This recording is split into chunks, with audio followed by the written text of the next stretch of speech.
अदा हसन छा मसलो आहे? असांजो पाणी जो मसइलो आहे। तक़रीबन भुतार 5-6 साल खां वठी शोएब ख़ान वाही बंदि करे छॾी आहे।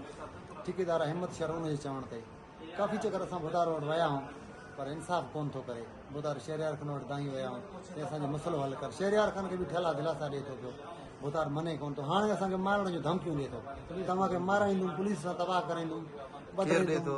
भुतार शोएब ख़ान। शोएब ख़ान शर। हा, नाइंसाफ़ियूं करे थो पियो। अच्छा, तव्हां अहिड़ी तव्हांजो पाणी बंदि आहे, तव्हां अहिड़ी तव्हां सरदार शहरियार ख़ान शर खे ॾिनी? ॾिनी आहे भुतार शहरियार ख़ान खे। शहरियार ख़ान हिनखे काफ़ी चकर चयो आहे।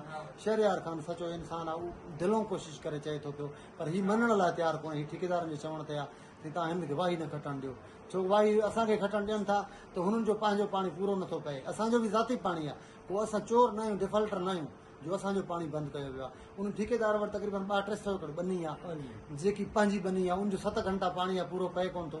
हीउ चए थो हिननि खे वाही खटणु ॾींदुमि त मुंहिंजो मसइलो हल न थींदो। केतिरो अरसो थी वियो आहे? तक़रीबन असांखे 6 साल थी विया आहिनि असांजी वाही। 6 साल थी विया आहिनि वाही बंदि आहे? बंदि आहे बिल्कुलु। अच्छा, अदा तव्हां ॿुधायो छा बंदि क्यों था हरूं भरूं? अॻे पाणी असां होॾूं पींदा हुआसीं टेल ॾूं। केरु बंदि कयो वेठो पाणी? शोएब ख़ान साईं। अच्छा, अॻे टेल ॾूं पाणी पींदा हुआ, होॾूं ईंदी छा टेल ॾे, हाणे होॾी ईंदी कान थी अचे। हेॾूं पाणी असांजो पीउ आहे खनानी वाही ते, उहो बि बंदि क्यों वेठो आहे साईं?